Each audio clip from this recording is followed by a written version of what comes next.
the Grove Street Lodger, and yo ho ho and a bottle of rum, we're going to do Muppet Treasure Island. At first, I was wondering whether this is really in my wheelhouse, because it's a 19th century novel, not an 18th century novel. But it is set in the 18th century, and I did once see a tweet that said this. And so I thought, why not? Let's do it. Because it combines two of my absolute favourite things, Muppets and pirates. So yes, here we go. We're going to start with the Muppets though. The Muppets started off as Jim Henson's creations. He made them on local television, he made adverts, and then eventually TV series. In fact, filmed in London, because Lord Lou Grade was the only person who'd pay for it. And the Muppet Show and genre works very simply. You get a genre, you put a Muppet in it, things go crazy. You've got Muppet Newsflash, you've got Muppet Science Show, you've got Pigs in Space! Even with historical genres, such as the melodrama. There's a melodrama in the Muppet Show. Miss Piggy is the poor innocent tied to the tracks, and Uncle Deadly is the baddie, and along comes the hero, and they discuss knots because they were in the Boy Scouts together. And in the end, Miss Piggy has to save herself. That does it! Where's that frog? Where's that frog? And that's traditionally how Muppets do genre. They screw it up on purpose. And in fact, there's series of books where the Muppets play around with genre as well. I've got the Grimm's Fairy Tale one, where different Muppets are cast as different people in Grimm's Fairy Tales, and then the fairy tale spin-off in weird directions, because there's a Muppet in it. There's also Phantom of the Opera, and I think there might be some others. And yeah, that's traditionally how they did it. But there is one time when they took the genre seriously. When Jim Henson died and they decided to do a big project, the talk was about doing A Christmas Carol, because it's a big story that everybody knows that is always adapted. And they thought, well, why not just go for this love story, and that will give us a good framework. Originally, it was going to be a little bit more Muppety. There were going to be more Muppets playing other roles. For example, the ghosts were all going to be Muppets. Gonzo was going to be the Ghost of Christmas Present, and Miss Piggy was going to be the Ghost of Christmas Future. That would have been a very different scene, wouldn't it? You know, along comes Scrooge, the ghost. Is that why I'm wearing this hood, do you think, so I can be a ghost? Pointing him to the grave, and it's Miss Piggy. But they decided to scale that back a bit, and they decided to create special characters to be the ghosts. Miss Piggy plays Bob Cratchit's wife, Emily.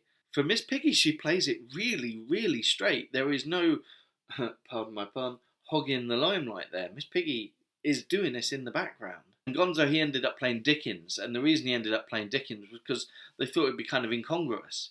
The fact is, Gonzo's enthusiasm, which is a big part of his character, that's one of the reasons why from the second series of the Muppets, his eyes open extra wide because he gets really excited about things.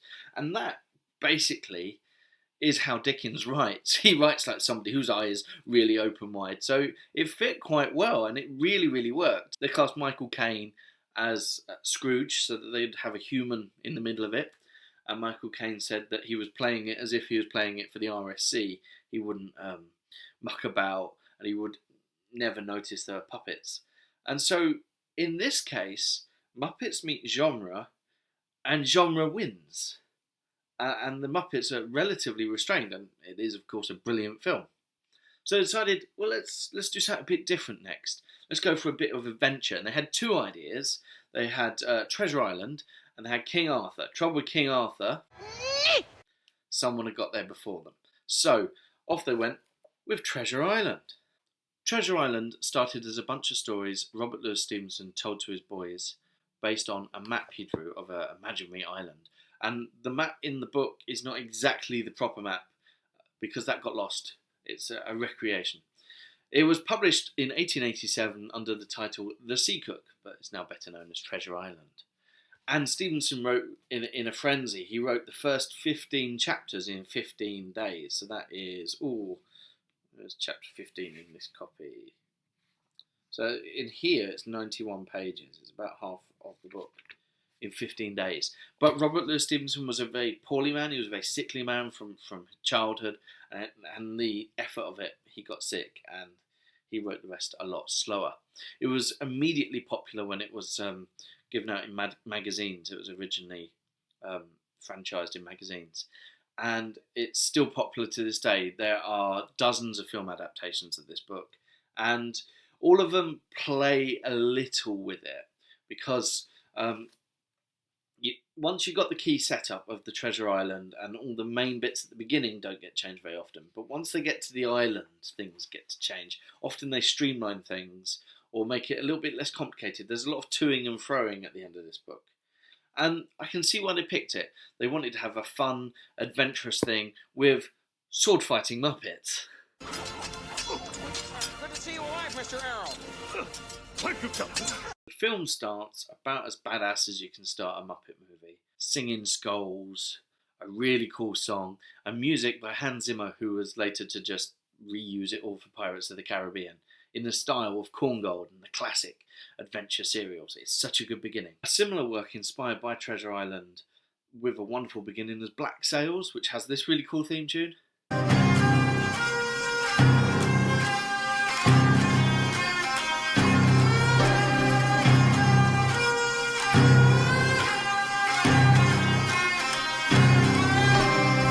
Unfortunately, once this theme tune's over in Black Sails, it's just lots of people in pirate hats sitting in a room talking about things, with occasionally something happening once every 3 or 4 hours. It's really dull, especially compared to Muppet Treasure Island. The story itself proper begins at the Admiral Benbow Inn, and you've got Gonzo and Rizzo again. And originally, they were going to be the main characters. They were going to be Jim and Hawkins. But the studio said no, there had to be a human figure in the middle of it, so we have Jim. And now I have to say, Gonzo and Rizzo are rather extraneous. There's not a lot they do. I mean, Rizzo sort of sets up the pirate cruise things, and there's quite a few good little jokes about rats on a cruise. We put the rat in pirate. And Gonzo, he throws some starfish, and he gets stretched on the rack, which leads to this. Oh! Oh! Bully, bully, bully, bully, bully! Which, if you're a Muppet Show fan, is a callback to Gonzo's long arm of the law.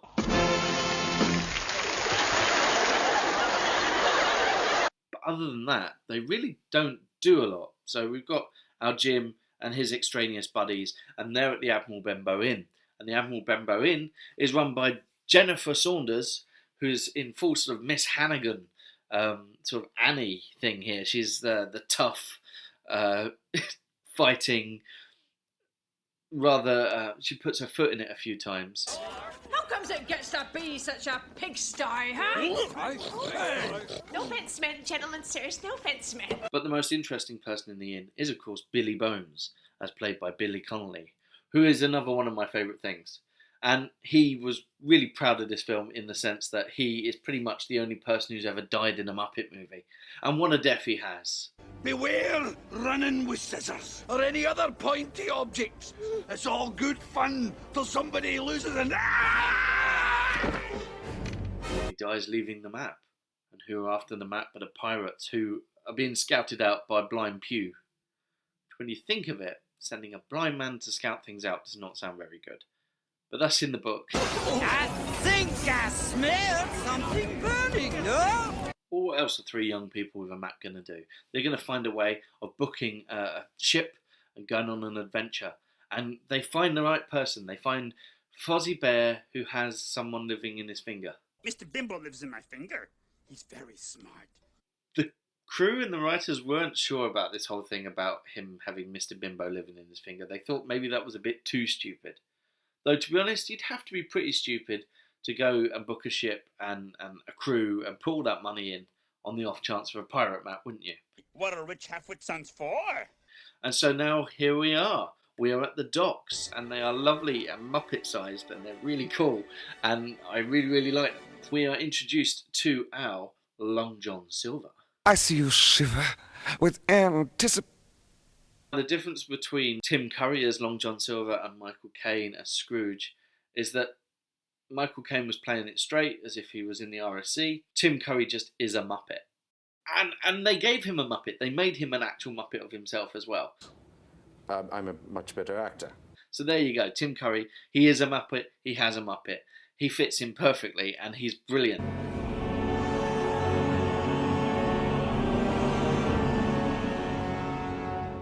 the glint in his eye. He's really, really good. And like the book, he doesn't have a peg leg. He was going to have a peg leg, but it was too uncomfortable. Oh, that? So he just strapped his leg behind him and had a crutch, which is how Long John Silver is in the book. Unlike the book, though, he has a pet lobster.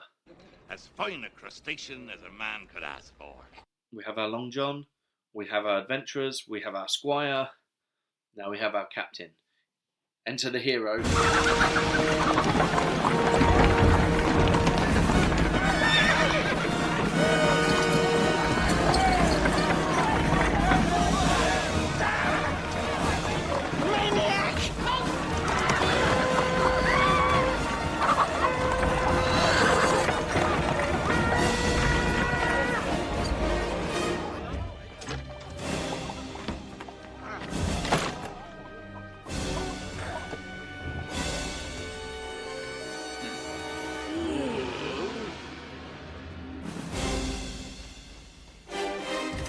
Hello, everyone. It makes sense to cast Kermit as Smollett, as Kermit was always sort of the person in charge of the Muppet Show, or at least the person at the centre of the chaos. Smollett in the book is as hard as he's painted to be here. Kermit he's Kermit. Captain Kermit, why not? I love it. Now, most of the crew, there's a mixture of humans and Muppets. The Muppets in this are mostly made for the film, so Old Tom, Dead Tom, all the Toms. The real Muppets don't have much to do. You see the Electric Mayhem now and again, and they don't even know what side they're on. Oh, hey, man, just play the gig. Never get involved in politics. Politics! Politics! At one point, my heart broke because New Zealand joined the bad guys. And then the Swedish Chef. Well,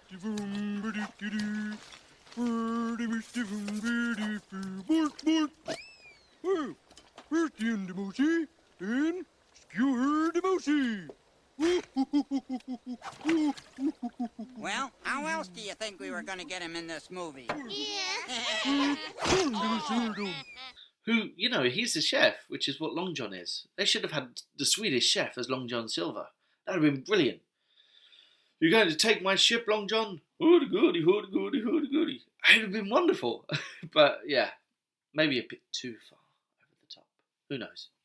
I also love the fact in the crew you've got a few humans. You've got Calico Jack is the character's name. And he's this man who wonderfully overacts in every scene he's in. He's always just behind everyone, overacting. And then there's the bug-eyed baby Eaton O'Brien. Aye. And she looks a lot like Gina Davis from Cutthroat Island, don't you think? Do we have our crew? What about our ship?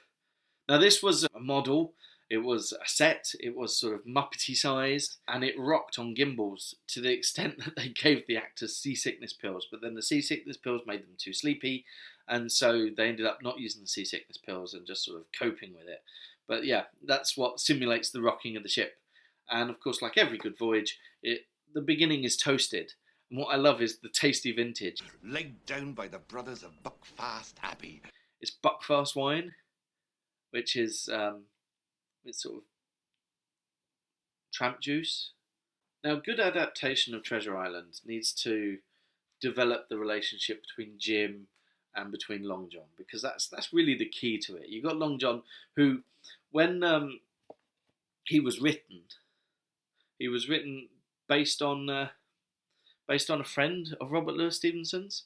And he said, wouldn't it be great if I put this friend in, but I took out all of like the goodness of him and just left his capability and his geniality. So the whole point is Long John's very genial. He's a very nice guy to get along with, but he's also a double-crossing evil villain, and that's really good. And the name Long John, I mean, Miss Piggy implies. Hello, Long John. Oh no, him too? It's about something. But actually, he's named after Long John Sullivan, who was a boxer. You need to have these two having a good relationship. And it's one of the reasons why Gonzo and Rizzo are extraneous, because they need to not be around for these two. Fellas, good morning. Well, at least one of us is having a good time. I'm not a big fan of Kevin Bishop in this role. I thought, he's a bit soppy and a bit sappy. I mean, he has a Disney Princess I Want song, which actually he didn't sing because his voice was breaking. And I thought, this kid's not gone anywhere. But it turns out he's quite a famous comedian I've never heard of. So between him and Tim Curry, they have a really nice relationship, and it really builds up. And in the book, about this point, was when I first tried to read it when I was about 10, is where I stopped. Because it gets a bit boring at this point and not much is happening. The Muppet version changes it a little bit. You see, someone has cabin fever. I've got it too! And we stop there because now Disney owns the rights. A singing, dancing mouse with his own amusement park? And I was going to do this whole lockdown cabin fever thing, and I was going to have, I don't know, octopuses and things. Or I don't know. I was going to do a whole thing. I didn't do the whole thing. Imagine the whole thing. Whatever you imagine would be better than I could do. And I used to love this bit as a kid. That was my favourite bit. I love the cabin fever bit. I still love the cabin fever bit. And it breaks it up in a way actually the book could do with, because the book gets a little bit, okay, they're sailing, whatever. You get cabin fever with the book at that point. But then you get the chapter in the apple barrel, and very soon after you get to Treasure Island. Land ho! The point where we get to the island is where most versions of Treasure Island veer most from the book. It's kind of hard to explain what happens in the book, not because it's unclear, it's always very clear, but it's kind of procedural.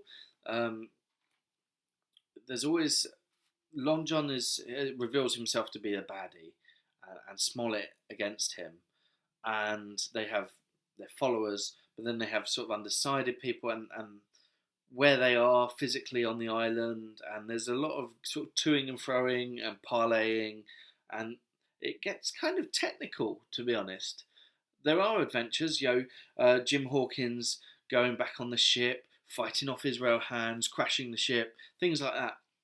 But it's all procedural is the way I'd put it. Yeah, it's not. It doesn't flow particularly well. It's sort of, well, this happens, therefore that's got to happen, therefore that's got to happen. It's got a certain clockworky chess piece satisfaction about it. And most adaptations change things. In this, they add cannibals. Well, actually, not necessarily cannibals, but natives. Native wild boar. They are led by Spam. And in fact, Homel, the company who owns Spam, tried to sue the Jim Henson Company over using this, and the judge kicked it out, saying that Homel should be happy that there's something so representative of pork related with the Spam name, which I loved. So Spam captures our heroes, but although he's the leader, he is not the leader. There is a queen, and so they start singing Boom Shakalaka.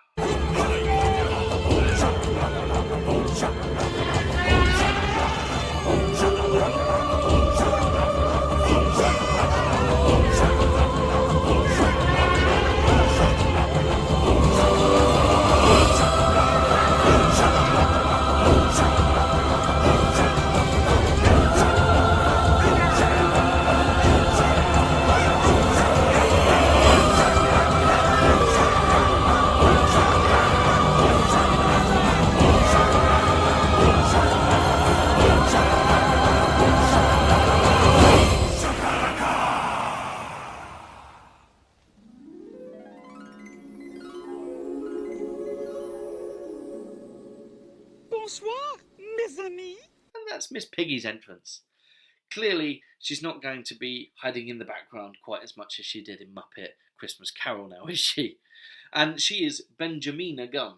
Now, of course, Benjamin Gunn is one of the characters in Treasure Island. He was marooned. He was one of Flint's former crew, and he was marooned there. And adaptations have done some weird things with him.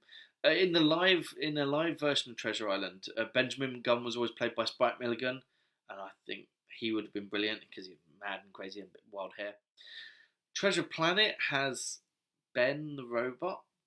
Look, if you're gonna come along, you're gonna have to stop talking. Huzzah! Oh, this is fantastic! Me and my best buddy out looking for a... Just as an aside, I like Treasure Planet, but Ben the robot is easily the worst thing in it. He is Treasure Planet's Jar Jar Binks. But there you go. Miss Piggy is Benjamina Gunn. She's going for it.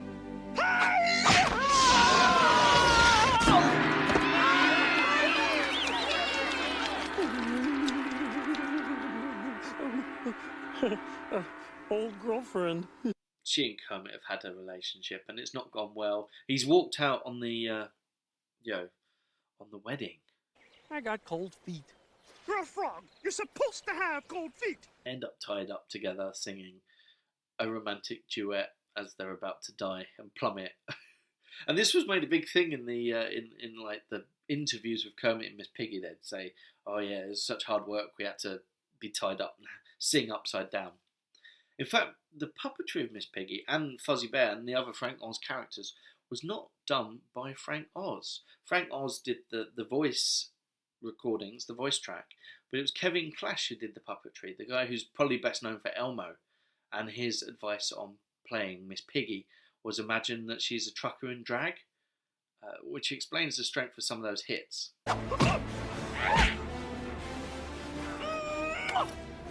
I also like this line.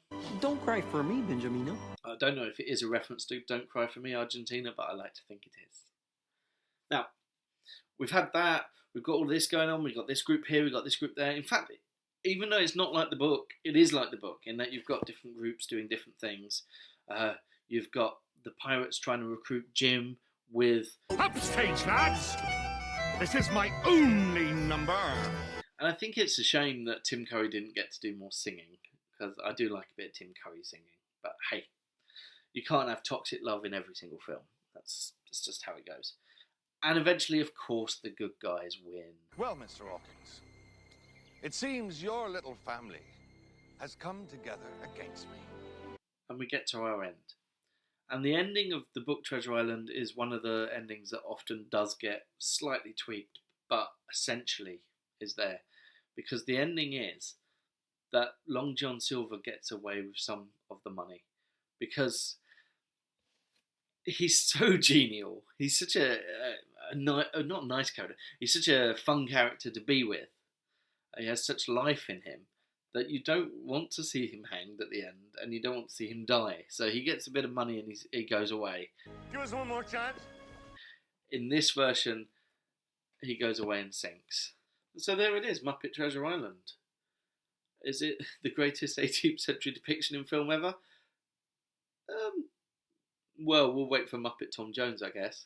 But I can't help but love it. It is Muppets, and it is pirates, and they come together really well because both Muppets and pirates have a definite chaotic element to them. In some ways, not loads to talk about, because how do you take a fun for all families piratey romp and turn it into a fun for all families piratey romp? It's pretty easy. How do you do it with Muppets? Well, you add Muppets. And unlike the TV show, the Muppets don't sink the genre, but unlike Muppet Christmas Carol, they don't quite get swallowed by it either. In terms of Muppet plus genre, I think this is probably the best balanced film you can get. And in terms of Treasure Island adaptations, it has a whole bunch of things you want. It has good music in a kind of rousing way. It has simplified some of the islandy bits. It has emphasised the best characters. It has a good Long John Silver. You need that. I've seen some with a rather bland Long John Silver. And it's just great fun for all the families. So there you go. Muppet Treasure Island is very good. Join me again on one of these sorts of videos. I'm probably going to do Princess Caraboo because I've got a bunch of books and things about that and I want to do it. See you then.